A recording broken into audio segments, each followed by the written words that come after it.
Fala pessoal, tudo bem? Bom, aqui nós vamos hoje falar sobre a frente 3 no nosso módulo 1. A nossa frente 3 vai falar sobre geografia geral. Nós vamos falar de outros países que não o Brasil. Só que nas duas primeiras aulas, os dois primeiros módulos, este e o da sequência, o módulo 2, são na verdade de abordagens que não focam especificamente esse contexto dos países. São aulas mais introdutórias que vão falar sobre contexto político internacional. Hoje nós vamos falar sobre sistemas socioeconômicos. Se o nome para você ao ouvir não está parecendo tão familiar, nós vamos falar sobre capitalismo e socialismo. Estratégias bem antagônicas, bem distintas entre si de administração, né, de gestão de um país e do sistema econômico como um todo. Vamos lá?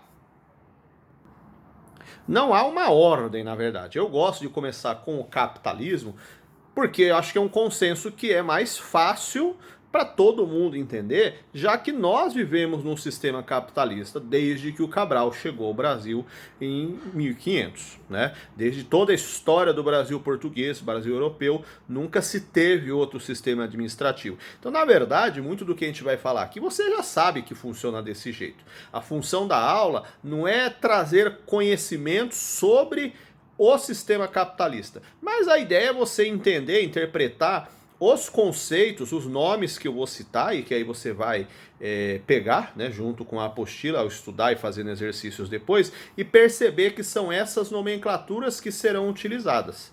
O capitalismo basicamente é um sistema socioeconômico onde a premissa básica é que o acesso aos bens se dá pelo quesito compra. Ou seja, para se ter acesso a um elemento, independente do que seja, é preciso o intermédio da moeda, do dinheiro, né? Tem uma valorização que no caso monetária, né? Ela não é física, não é um pareado, tipo, não é uma troca, não é uma comparação pareada, tipo, quantos ovos você quer em troca de um pedaço de carne. Então você tem o intermédio da moeda como uma medida, né, monetária abstrata que vai fazer essa intermediação. Capitalismo basicamente nós vamos separar em três características, tá? Primeiro, sociedade de classes. Classes sociais, que no caso a gente vai definir como sendo burguesia e proletariado. Você provavelmente vai ter na cabeça, quando a gente fala de divisão da sociedade capitalista, em divisão em classe média, alta, baixa, A, B, C. Nós não vamos usar essas nomenclaturas no eventual vestibular, porque você vai ler essa classificação em dois. O que a gente chama de burguesia seriam as pessoas que nós chamamos que detêm os meios de produção de capital. O nome, aí de novo, a ideia da aula é justamente te familiarizar com relação aos termos, porque eles realmente não são dos mais comuns no nosso dia a dia. O que eu quero dizer é, detentor que possui meios de produção, quer dizer, o jeito, meia forma de produzir o próprio capital. É o empregador. O nome burguês deriva do termo burgo, que é um conceito lá da aula de história, especificamente lá no período da Idade Média, quando tinham os burgos, que eram pequenos centros comerciais no período da retomada de atividade depois, no grande período feudal, no chamado Baixa Idade Média, nesse novo período da chamada Idade das Trevas ali da aula de história. Bom, o burguês era o proprietário, né? Era o dono de uma dessas áreas comerciais no burgo. E nós adaptamos, né? Nós trazemos para o cotidiano hoje, o burguês é o empregador, é quem tem o próprio jeito de gerar renda, o próprio mecanismo e emprega outra pessoa. Ok? É importante destacar isso, porque a gente tem um comum senso de classificar burgueses e proletários como ricos e pobres. Não é negar que na maioria dos casos isso acontece, mas não é este, né, vamos chamar assim, o conceito que os define. Proletário é a classificação de quem não tem os meios de produção de capital. E por causa disso, o que eles possuem como mecanismo de obtenção de renda é a própria força de mão de obra. Eles vendem a própria força de mão de obra para o empregador. Então eu tenho burguês, é o empregador, proletário, é empregado.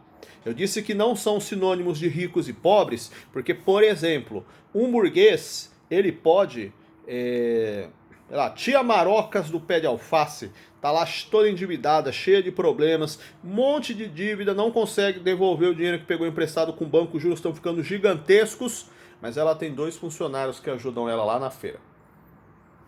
Tia Marocas é burguesa.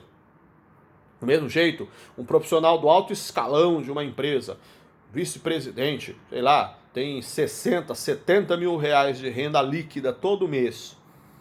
Ele é proletário, porque a renda dele está atrelada a um elemento corporativo empregador dele, que assalaria ele. Característica 2, nós temos a economia... Desculpe, apertei o bem errado aqui. É a economia de mercado. Economia de mercado é uma característica muito do nosso cotidiano, que quer dizer que a economia se autorregula pela chamada lei da oferta e da procura. Ou seja, quando tem muita mercadoria, quando tem mercadoria sobrando, tem muita oferta, os preços caem.